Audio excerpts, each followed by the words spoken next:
How to create or open Omegle account. Hi everyone, welcome back to our channel Health Tech. In today's video I'll simply guide you on how you can actually create or open up Omegle accounts, so make sure to watch the video till the end. In order to create or open up Omegle account, just go to omegle.com, which is at the top of the screen. Once you go to omegle.com, the first thing you have to understand is that you don't need an app or an account to log into Omegle and then start using it. Yes, that's the good thing, because Omegle is going to actually use your IP address as your person in order to be able to use it, which means that if you conduct any of the suspicious activities, Omegle is going to ban your whole IP address and not just your account. So if you're using from a Wi-Fi, then it's going to ban your Wi-Fi forever for good on the Omegle platform.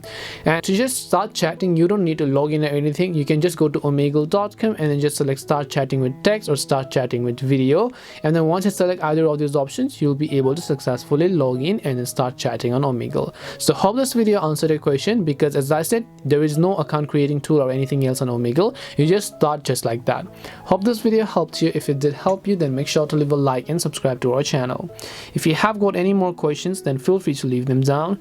Thank you very much for watching till the end of this tutorial, and see you in the next video.